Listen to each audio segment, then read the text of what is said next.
নমস্কার বন্ধুরা, গল্পের আসরে আপনাদের সবাইকে স্বাগত। আজ আবার উপস্থিত হয়েছি সেই সময়ের পরবর্তী পর্ব নিয়ে।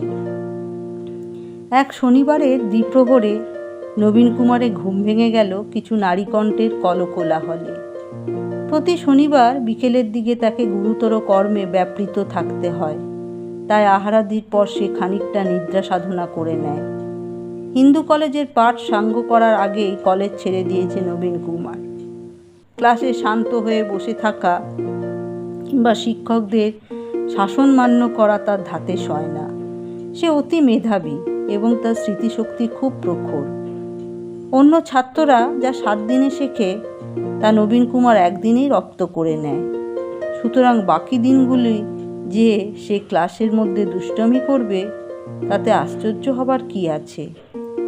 কলেজ ছেড়ে দিয়ে সে বাড়িতে একটা ক্লাব স্থাপন করেছে, তার নাম বিদ্যুৎসাহিনী সভা। বিশিষ্ট জ্ঞানীগুণী ও চিন্তাবিদরা এখানে এসে দেশ, কাল, সমাজ ও সাহিত্য সম্পর্কে বক্তৃতা করে। কলেজে শিক্ষকদের বাধা ধরা লেকচারের চেয়ে তা অনেক বেশি ভাবগর্ভ ও শিক্ষাপ্রদ। নবীন কুমার নিজেও 2-1 শনিবার কয়েকটি স্বলিখিত প্রবন্ধ পাঠ করে শ্রোতাদের বিষম চমকে দিয়েছে। 14 বর্ষীয় এক কিশোরের মুখ থেকে এমন সুচিন্তিত কথাবার্তা কেউ আগে কখনো শোনেনি। সকলে নবীন কুমারকে ধন্য ধন্য করে, তাতে তার আত্মাভিমানে সুরসুরি লাগে। তার ললাটে গর্বিত আলো ঝলসায়। বিদ্যুৎসাহিনী সভা এখন নবীন কুমারের ধ্যান জ্ঞান। বৎসরাধিক কাল ধরে সভা নিয়মিত চলছে। নারীকণ্ঠে সুরেলা গোলমাল শুনে নবীন কুমার বেরিয়ে এলো নিজ কক্ষ থেকে। 2 বৎসর আগে নিরুদ্দিষ্ট গঙ্গানারায়ণকে মৃত বলে ধরে নেওয়ায় তার শয়নঘরটিও এখন নবীন কুমার ব্যবহার করে। শব্দ আসছে সেখান থেকে। সেখানে উঁকি দিয়ে নবীন কুমার এক বিচিত্র দৃশ্য দেখল। কৃষ্ণভাবিনী মৃত্যুর 1.5 বৎসর পর নবীন কুমার দ্বিতীয়বার দ্বার পরিগ্রহ করেছে। এ সময় তার বিবাহে মতি ছিল না। বিদ্যুৎসাহিনী সভা নিয়ে সে মত্ত হয়েছিল, কিন্তু বিধুশেখরের প্ররোচনায় জননী বিম্ববতী তাকে নিয়মিত পীড়াপিড়ি করছিলেন। তাই শেষ পর্যন্ত নবীন কুমার বিবাহে সম্মতি দিয়েছে এক সময়। কৃষ্ণভাবিনীরই এক সম্পর্কীয়া ভগিনী, অপর এক বসু পরিবারের কন্যা সরোজিনী এ বাড়িতে এসেছে নববধূ হয়ে। প্রথম বিবাহের পর বালক দশা থেকে সদ্য কৈশোরে উত্তীর্ণ নবীন কুমার যেন স্ত্রীকে নিয়ে মেতে উঠেছিল। দ্বিতীয় বিবাহের পর সেরকম কিছুই হয়নি। তখন বাড়ির বাইরের জগতের সঙ্গে নবীন কুমারের বিশেষ পরিচয় ছিল না। তাই এক নতুন বালিকাকে সে খেলার সঙ্গিনী পেয়ে খুশি হয়েছিল। এখন শহরের বহু গণ্যমান্য ব্যক্তির সঙ্গেই নবীন কুমারের পরিচয় হয়েছে। তার বয়স এত কম হলেও আচরণের ভারিক্কিপনায় সে নিজেও একজন সম্ভ্রান্ত ব্যক্তি হিসাবে গণ্য। বিদ্যুৎসাহিনী সভার বিশেষ সুনাম হয়েছে। দেশের বিভিন্ন সংবাদপত্রে এ সভার বিবরণ প্রকাশিত হয়। এখন বাড়ির চেয়ে বাইরের টানই বেশি, তাই দ্বিতীয় স্ত্রীর সঙ্গে নবীন কুমারের ভালো করে পরিচয় হয়নি। মাতৃ স্বনির্বন্ধে বিবাহ করতে করেছে, আর যেন তার কোনো দায় নেই। স্ত্রী থাকে অন্দরমহলে, তার মায়ের কাছে। দুপুরে নবীন কুমার যখন খেতে বসে তখন বিম্ববতীর আজ্ঞায় বালিকা সরোজিনী একটি ঝালর বসানো পাখা দিয়ে স্বামীকে হাওয়া দেয়। সেই সময়টিতে যা নবীন কুমারের সঙ্গে সাক্ষাৎ হয় তার দ্বিতীয় পত্নীর। কৃষ্ণভামিনীকে নবীন কুমার জোর করে রাত্রে নিজ শয্যায় নিয়ে শুত। যদিও কোনো প্রকার যৌন চেতনা তার তখনও জাগেনি। খেলার সঙ্গিনীকে সে যেন নিদ্রার মধ্যেও ছাড়তে চাইত না। সরোজিনী সম্পর্কে তার সে আগ্রহ নেই। বিম্ববতীও অল্প বয়সী বধূকে রাত্রে ছেলের কাছে পাঠান না। নবীন কুমার দেখল 5-6টি বালিকাকে নিয়ে সরোজিনী সেই দুপুরে পুতুল খেলায় মেতেছে। সরোজিনী সমেত আর সবকটি বালিকারই বয়স 9-10 বৎসরের মধ্যে। শুধু একজন একটু বড়, সে বোধহয় 12 বর্ষীয়া হবে। প্রথমেই নবীন কুমারের বুকের মধ্যে ধক করে উঠল। তার মনে পড়ে গেল কৃষ্ণভামিনীর কথা। কৃষ্ণভামিনীর মৃত্যুর পর প্রথম কয়েকদিন নবীন কুমার খুব কান্নাকাটি করেছিল। তারপর আর অনেক দিন তার কথা মনেই পড়েনি। ঠিক যেন একই দৃশ্য। এই বাড়িতে কৃষ্ণভামিনী তার সখীদের সঙ্গে দুপুরবেলা পুতুল খেলতে বসত। কয়েকবার নবীন কুমারও যোগ দিয়েছে সেই খেলায়। এখনও বালিকারা সেরকম পুতুল নিয়ে বিয়ে বিয়ে খেলছে। শুধু এর মধ্যে কৃষ্ণভামিনী নামে সেই চঞ্চলা মুখরা বালিকাটি নেই। সে হারিয়ে গেছে কোন মহাশূন্যে। নবীন কুমার সে ঘরে প্রবেশ করতেই সব মেয়েরা আড়ষ্ট হয়ে গেল। খেলা বন্ধ করে সবাই এমনভাবে মাটির দিকে মুখ নিচু করে রইল যেন নবীন কুমার এক মহামান্য গুরুজন। তার সামনে তারা কোনো গুরুতর দোষের কাজ করে ফেলেছে। পৃথিবীটা সম্পূর্ণভাবে পুরুষের দখলে হলেও সংসারে অন্দরমহলে নারীদের একটি সাবলীল অধিকার বোধ থাকে। সরোজিনী তার সখীদের ভয় ভাঙাবার জন্য বলে উঠল, আমরা পুতুল খেলছিলুম, দরজা বন্ধ করে দিচ্ছি, তাহলে আর গোলমাল হবে না। নবীন কুমার তাদের অভয় দান করে বলল, না, তোমরা খেলো না, আমি দেখতে এলুম। নবীন কুমারের হঠাৎ ইচ্ছে হলো 2 বৎসর আগের দিনগুলিতে ফিরে যেতে। ওদের সঙ্গে বসে সেও কি পুতুল খেলতে পারে না? সন্ধ্যাকালে জ্ঞানীগুণী আসরে যাকে পাণ্ডিত্যপূর্ণ ভাষণ দিতে হবে, তার পক্ষে দুপুরবেলা বালিকাদের সঙ্গে পুতুল খেলা কি দোষের? যে বালিকাটির বয়স কিছু বেশি, সে বসেছিল খানিকটা দূরে একটি মোড়ার উপর। অন্যরা সবাই গালিচার উপর অনেকগুলি পুতুল ছড়িয়ে বসেছে। সুন্দর সুন্দর সব কাজ করার পুতুল, তাতে আবার উত্তম সিল্কের পোশাক পরানো। মোড়ার উপর বসা বালিকাটি সব দিক থেকে অন্যদের চেয়ে পৃথক। তার গায়ের রং গোলাপ বর্ণ, তার চোখের মণি দুটি নীল। তার দিকে 2-1 পলক তাকিয়ে নবীন কুমারের কেমন যেন চেনা চেনা মনে হলো, কিন্তু আগে কোথায় কখন দেখেছে ঠিক স্মরণে এলো না। সে মেয়েটি অন্যদের মতন ভয় পায়নি, সরাসরি চোখ ফেলেছে নবীন কুমারের দিকে। নবীন কুমার সরোজিনীর পাশে বসে পড়ে বলল, আমাকে তোমরা খেলায় নেবে?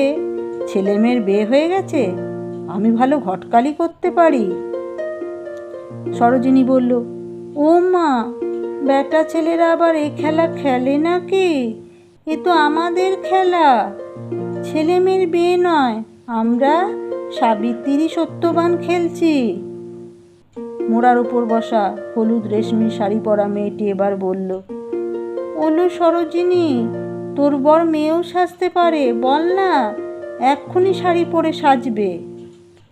নবীন কুমার চমকিত হয়ে মেয়েটির দিকে তাকালো এবং সঙ্গে সঙ্গে তার মনে পড়ে গেল এই মেয়েটি ছিল কৃষ্ণভামিনীর মিতেনি। এ প্রায়ই কৃষ্ণভামিনীর সঙ্গে পুতুল খেলতে আসত। একদিন সত্যি নবীন কুমার শাড়ি জড়িয়ে নারী সেজে কৌতুক করে ওদের সঙ্গে খেলায় যোগ দিয়েছিল। কি যেন নাম মেয়েটির? স্মৃতি ফিরে আসার সঙ্গে সঙ্গে নবীন কুমারের মনে খানিকটা ক্রোধেরও উদ্রেক হলো। এই মেয়েটির শ্বশুরালয়ে গিয়ে একদিন অপমানিত হতে হয়েছিল নবীন কুমারকে। সে এক হতচ্ছাড়াদের বাড়ি, কেউ কোনো সহবাদ জানে না, এমনকি ভৃত্যগুলো পর্যন্ত অতিবদ। এই মেয়েটি আবার এই বাড়িতে এসেছে কোন সুবাদে? নবীন কুমার তাকে গম্ভীরভাবে জিজ্ঞেস করল, তোমায় তো আগে দেখেছি, তোমার নাম কি যেন? মেয়েটি তার ওষ্ঠে অস্পষ্ট হাসির রেখা এঁকে সামান্য কৌতুক সামান্য বিদ্রুপ মিশিয়ে উত্তর দিল, মনে নেই?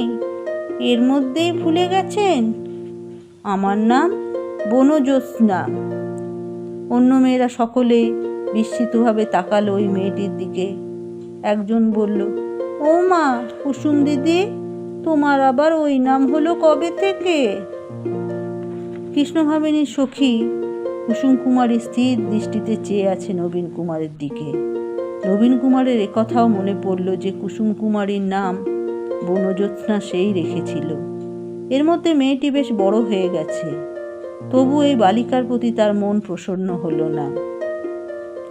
সরোজিনী ফিক করে হেসে ফেলে বলল, কুসুম দিদি, তুমি কি করে জানলে আমার বর মেয়ে সাজতে পারেন? সত্যি পারেন, আমি লুকিয়ে লুকিয়ে দেখেছি।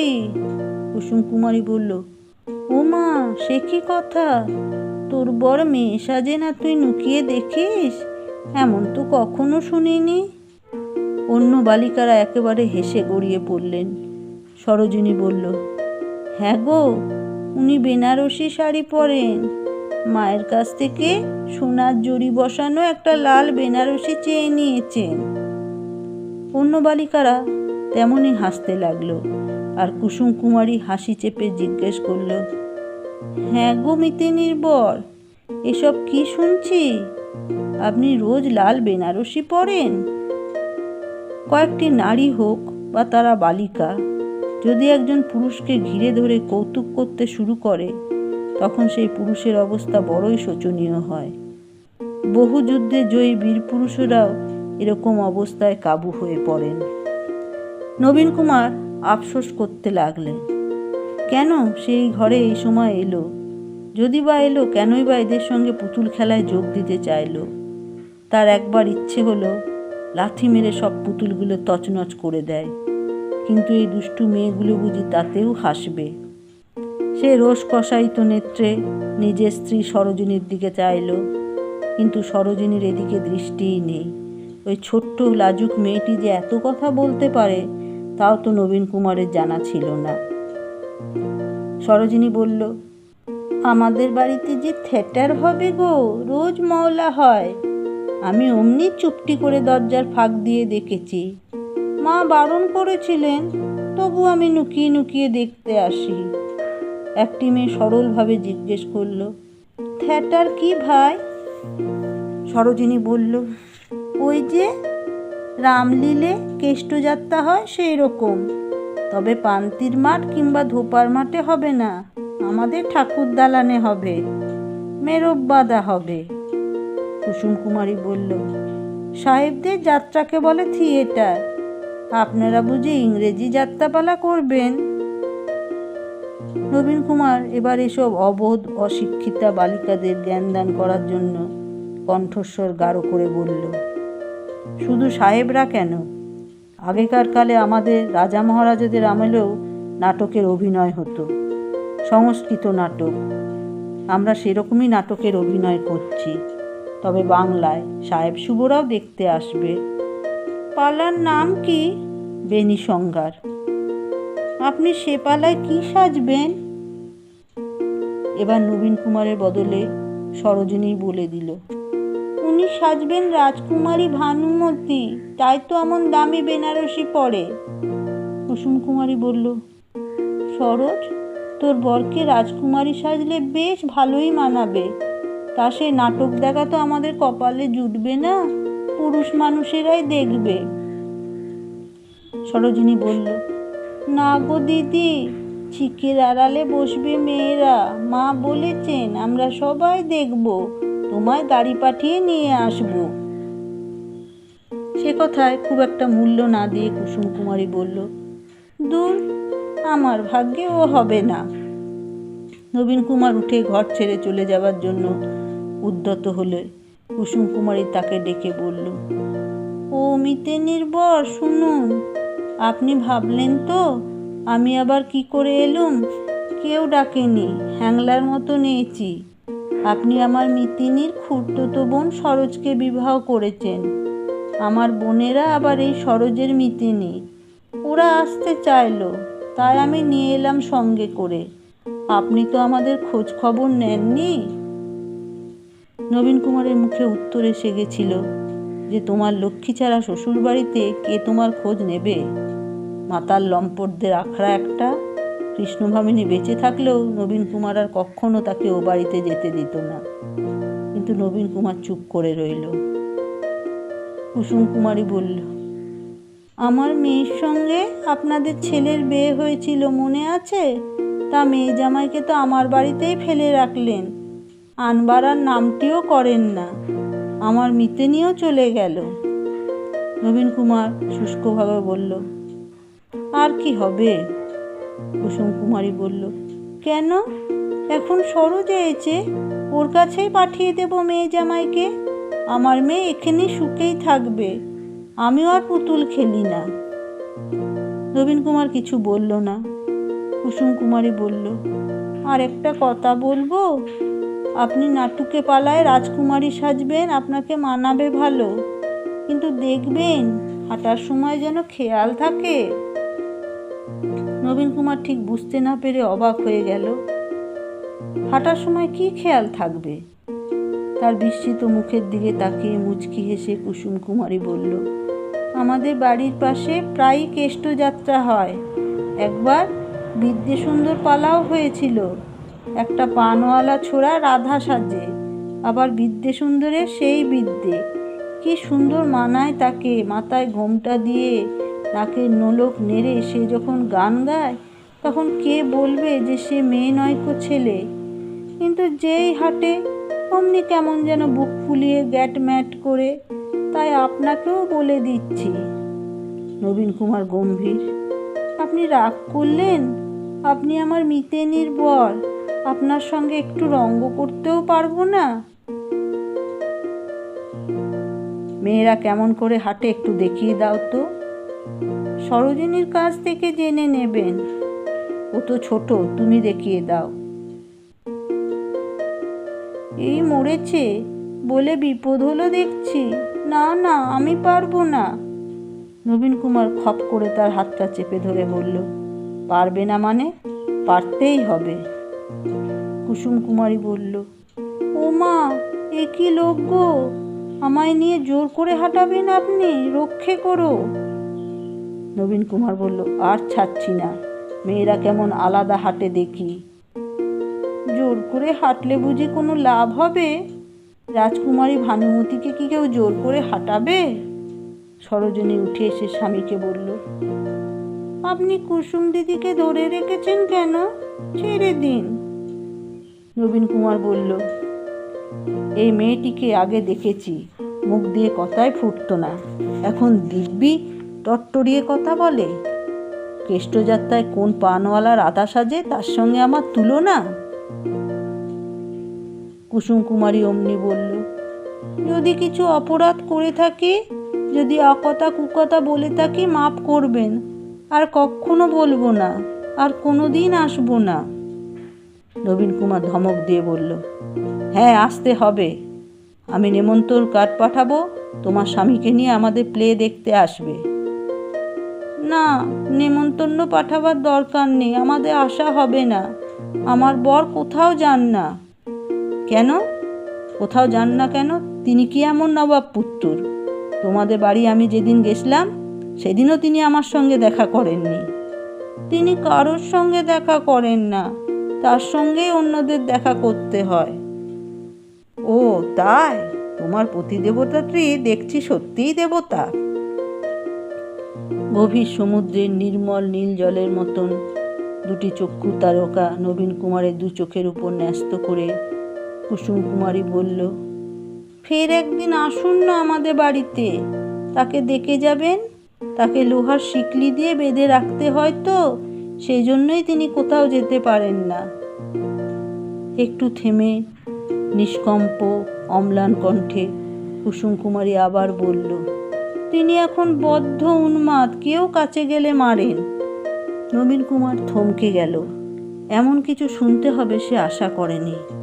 এরকম একটা ফুটফুটে বালিকার স্বামী উন্মাদ, সে রোগের যে চিকিৎসা নেই। হ্যাঁ, এরকম একটা কথা নবীন কুমার আগেও শুনেছিল বটে। কিছু তো একটা বলতে হবে। তাই অন্য কিছু আর খুঁজে না পেয়ে নবীন কুমার বলল, আহা, তোমার তো খুব দুঃখ।